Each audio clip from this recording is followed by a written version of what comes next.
Saturn के rings गायब हो रहे हैं। यस, नासा की एक रिपोर्ट के अकॉर्डिंग सैटर्न हमें मार्च 2025 तक कुछ ऐसा दिखने वाला है, जो कि नासा ने खुद कंफर्म किया है ये कहकर कि सैटर्न के रिंग्स हम पृथ्वीवासियों के लिए पूरी तरीके से अदृश्य होने वाले हैं। व्हिच बेसिकली मींस वो रिंग्स जो सैटर्न की करोड़ों सालों से पहचान रहे हैं, जिन्हें एक चीट कोड की तरह यूज करके एक नर्सरी का बच्चा तक सैटर्न को सही से पहचान पाता था out of all the other planets, वो रिंग्स ही अब गायब होने वाले। पर आखिर कैसे? क्या वहां पर कुछ ऐसी गतिविधियां हो रही है जो कि नहीं होना चाहिए? वेल, नासा को लगता है yes, there is a possibility, क्योंकि इत्तेफाक से या फिर इस प्रॉब्लम के जड़ पर सैटर्न के 2 मून्स एनसेलेडस और टाइटन हो सकते हैं, और उन पर नासा का मानना है कि लाइफ मौजूद हो सकती है। सो क्या कोई इंटेलिजेंट लाइफ रिस्पॉन्सिबल है सैटर्न के इस बुरे मंजर के लिए? वेल, इस थॉट को ना कुछ टाइम के लिए पार्किंग लॉट में रखते हैं और एक बहुत ही इंटरेस्टिंग चीज पर नजर डालते हैं। जरा नासा द्वारा खींचे इन 3 इमेजेस को गौर से देखो। ये उन्होंने अलग अलग सालों में खींचे थे। आप देख सकते हो इनमें से पहली वाली इमेज में सैटर्न के रिंग्स पर कुछ फेंट होल्स दिखाई दे रहे हैं, और फिर लगभग 25 साल बाद 2004 वाली इस इमेज में वो होल्स समहाउ गायब हो जा रहे हैं। एंड देन सडनली उसके अगले 5 सालों बाद 2009 में वो होल्स अचानक से फिर से प्रकट हो जाते हैं। यानी कि सैटर्न के रिंग्स के साथ कुछ ना कुछ फिशी जरूर हो रहा है। दरअसल नासा के गोडार्ड स्पेस फ्लाइट सेंटर के वैज्ञानिक डॉक्टर जेम्स ओ'डोनोग्यू ने रिसेंटली साल 2018 में खुद ये रिवील किया था कि यस, नासा की टीम्स शुरू से ये जानती थी कि सैटर्न के रिंग्स गायब हो रहे, लेकिन क्योंकि वॉयेजर 1 और 2 मिशंस ने लगातार 3 दशकों तक स्टडी करने के बाद भी उस इवेंट की एस्टिमेटेड डेडलाइन करीब 300 मिलियन साल बाद बताई थी, इसीलिए नासा ने कभी भी इस बात का हल्ला नहीं मचाया। लेकिन इसके बाद बढ़ते फैसिनेशन की वजह से नासा ने जुपिटर और सैटर्न को सेपरेटली स्टडी करने के लिए फिर एक नए डेडिकेटेड मिशन को प्लान किया called Cassini, and liftoff of the Cassini spacecraft on a billion-mile trek to Saturn. And it was this mission जिसने सैटर्न के रिंग्स को लेकर एक मेजर अलार्म रेस किया। कैसिनी मिशन से मिले डेटा ने बताया कि सैटर्न के रिंग्स में जो होल्स बन रहे हैं वो एक ऐसे अनोखे डिस्ट्रक्टिव फिनोमेनन की वजह से बन रहे हैं जो अगले 300 मिलियन सालों में नहीं बल्कि 3 गुना जल्दी अगले सिर्फ 100 मिलियन सालों में ही सैटर्न के सभी रिंग्स को निगल लेगा। तो फिर अब नासा क्यों बोल रहा है कि 2025 तक सैटर्न के रिंग्स गायब होने वाले हैं?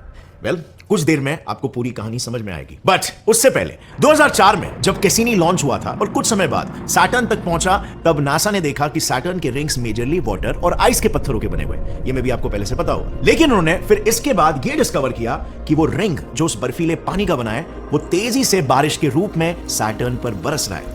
नासा के अनुसार ये पानी की बरसात इतनी तेज है कि उससे उसके हर छोटे एरिया में आधे घंटे में लिटरली एक ओलंपिक साइज का स्विमिंग पूल भर जा रहा है। बट अनलाइक अर्थ, यहां कोई वाटर साइकिल सिस्टम नहीं है। यहां पर ऐसा नहीं हो रहा है कि सैटर्न पर कोई समुद्र है जो भाप बनकर फिर से उस पर बरस रहा है like water cycle on earth. यहां उसके रिंग्स पिघल कर उस पर बरसात और बाढ़ ला रहे हैं, and unfortunately there is no going back after that. But interestingly, you know what, Saturn के इस आइस के पिघलने के पीछे खुद सैटर्न का ही हाथ है, और इसके पीछे का रीजन भी काफी इंटरेस्टिंग है। लेकिन उसे समझने से पहले मैं आपको इंडिया में हो रहे एक मेजर प्रॉब्लम के बारे में बताना चाहता हूं, हेयर फॉल।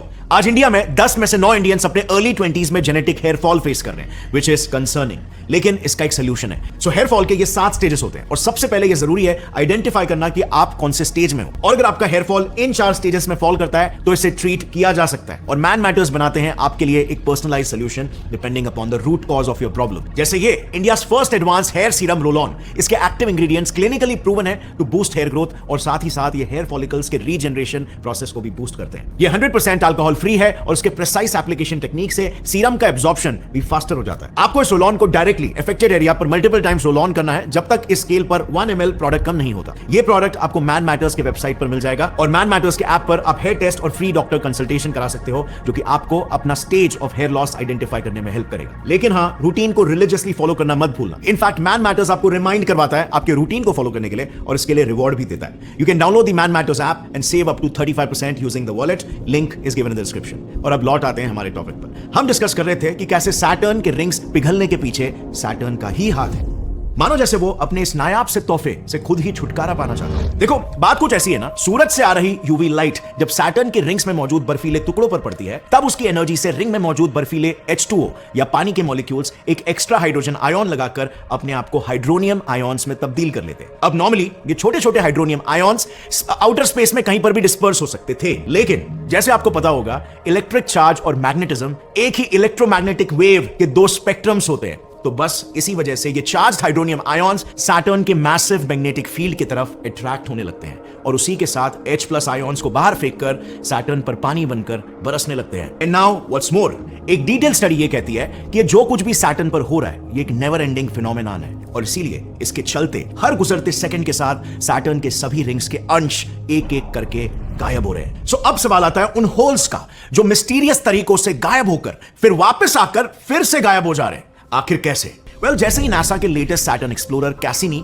सैटर्न के रिंग्स के एकदम नजदीक जाकर उसकी स्टडी कर रहा था, तब नासा के साइंटिस्टों ने उन रिंग्स पर मौजूद होल्स में एक इंपॉर्टेंट पैटर्न नोटिस किया। उन्होंने ये देखा कि ये वियर्ड पैटर्न्स तब ज्यादा नजर आते हैं जब सैटर्न पर दिन और रात दोनों का ड्यूरेशन बिल्कुल सेम हो जाता है, यानी कि उसके इक्विनॉक्स के दौरान, जब उसका इक्वेटर और उसके रिंग्स सूरज के साथ बिल्कुल अलाइन हो जाते हैं। अब फॉर कॉन्टेक्स्ट, पृथ्वी के केस में ऐसा सिर्फ साल में 2 बार होता है, एक 21 मार्च को और दूसरा 23 सितंबर को। लेकिन सैटर्न के बड़े ऑर्बिट की वजह से यही इक्विनॉक्स हर 15 अर्थ ईयर्स में वहां पर एक बार होता है और दिन के बजाय महीनों तक चलता है। अब इस सब से क्या आपके दिमाग में भी एक सवाल आया, अगर इक्विनॉक्सेस के दौरान सैटर्न का इक्वेटर और उसके रिंग्स सूरज के साथ अलाइन हो जाते हैं एंड देयरफॉर उसके सिर्फ सबसे बाहर वाली रिंग पर ही डायरेक्ट सनलाइट पड़ती है, तो फिर सैटर्न के अंदर की तरफ मौजूद रिंग्स में बर्फ पिघलकर होल्स क्यों बना रहे हैं? डेफिनेटली सैटर्न के रिंग्स में कुछ और भी हो रहा है जो शायद अब तक हम डिकोड नहीं कर पाए।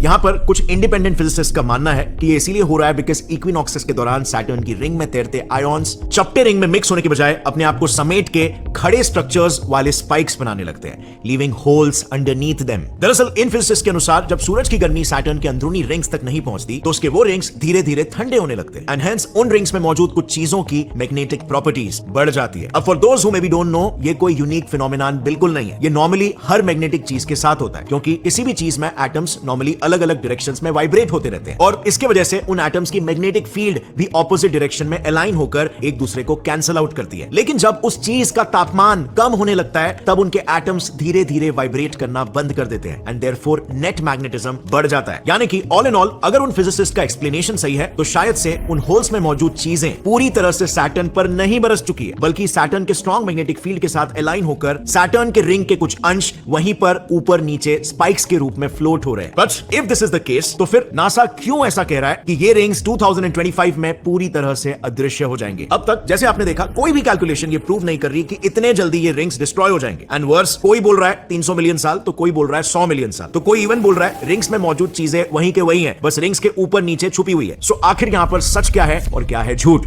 इस कंफ्यूजन से ना थोड़ा पीछे हटकर हमने इस पूरे 2025 वाली खबर को फिर से एक बार फ्रेश माइंड से अप्रोच किया और हमें पता चला कि सैटर्न के रिंग्स 2025 में गायब तो होंगे लेकिन सिर्फ पृथ्वी वासियों के लिए। एक्चुअली जब हमने देखा कि नासा स्पेसिफिकली मार्च 2025 कह रहा है तो नेचुरली हमने सोचा एक काम करते हैं, उस पर्टिकुलर मंथ में सैटर्न अपने ऑर्बिट के किस फेज में होगा और वो पृथ्वी से कैसा दिखेगा ये जरा ढूंढते हैं। एंड जैसे ही हमने ये देखा एवरीथिंग वाज क्रिस्टल क्लियर। दरअसल मार्च 2025 में सैटर्न का इक्वेटर सूरज और पृथ्वी के साथ एकदम परपेंडिकुलरली अलाइन होने वाला है। इसका मतलब हमें पृथ्वी से सैटर्न के रिंग्स कुछ ऐसे दिखेंगे जैसे हम किसी चपटे पेपर को उसके साइड से देख रहे हैं। एंड नाउ जस्ट कंसिडर, अगर आप एक चपटे पेपर को साइड से देखोगे और वो भी एकदम दूर से, तो आपको क्या दिखेगा? बिल्कुल कुछ भी नहीं, वो पेपर सॉर्ट ऑफ आपके लिए ऑप्टिकली गायब हो जाएगा। और यही सेम सैटर्न के रिंग्स के साथ भी हो रहा है क्योंकि सैटर्न हमसे इतना दूर है कि एक इंसान के वहां तक पहुंचने से पहले दूसरा इंसान चांद को 18 बार छूकर लौट आएगा। और इसी सेम फिनोमिनन के चलते नासा वालों ने ऐसा कहा कि मार्च 2025 को सैटर्न के रिंग्स पृथ्वी से दिखना बंद हो जाएंगे कुछ समय के लिए। But still let's not forget 100 million सालों में ये रिंग्स पूरी तरह से डिस्ट्रॉय भी हो जाएंगे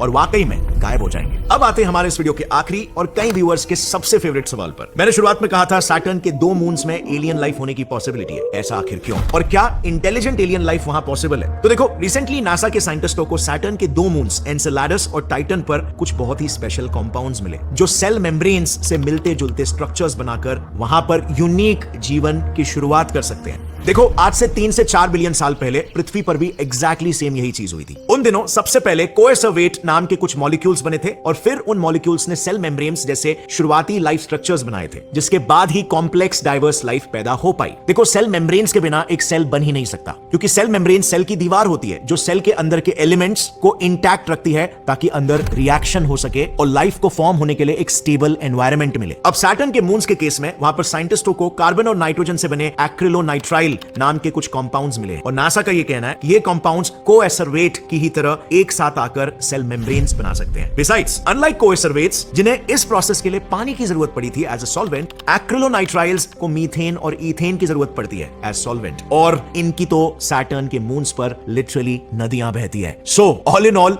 सैटर्न एक बहुत ही फेवरेबल सिस्टम है एक्रिलोनाइट्राइल बेस्ड सेल सिस्टम को सस्टेन करने का। यानी कि as I said earlier, currently तो नहीं लेकिन फ्यूचर में टाइटन और एनसेलाडस पर एक नए प्रकार की एलियन सभ्यता पोटेंशियली इवॉल्व हो सकती है। ग्राउंड तो पूरा तैयार नजर आ रहा है, सिर्फ जरूरत है इनफ टाइम की और साइंटिस्टों की ये थियरी सच साकार होने की। फिलहाल हम बस वेट कर सकते हैं क्योंकि नासा अपने नए ड्रैगन फ्लाई मिशन के तहत 2027 तक टाइटन के सतह और उसके वातावरण की एक डिटेल्ड जांच करने वाला है, जिसके लिए मैं पर्सनली बहुत एक्साइटेड हूं। और ऐसा बिल्कुल होने वाला है कि इस जांच के बाद हमें टाइटन के और भी कई सारे राजों के बारे में पता चले, जस्ट लाइक प्लूटो के केस में हुआ था। जब तक नासा ने प्लूटो पर कोई मिशन नहीं भेजा था, तब तक हमारे पास सिर्फ उसकी एक ब्लर्ड इमेज थी और उसके विशेषताओं का भी बस एक ब्लर्ड सा कॉन्सेप्ट था। लेकिन जब नासा ने उसे डिटेल में स्टडी करने के लिए न्यू होराइजन स्पेसक्राफ्ट को भेजा, उसने प्लूटो के कई सारे राज खोले। इस मिशन के तहत उन्हें पता चला कि प्लूटो तो असल में हमारे सौरमंडल का छुपा हुआ टाइम कैप्सूल है।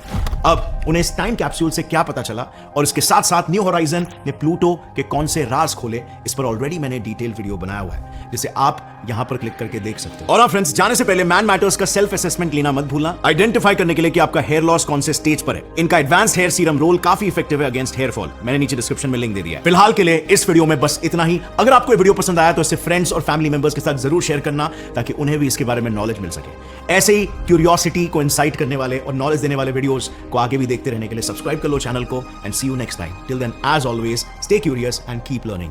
जय हिंद।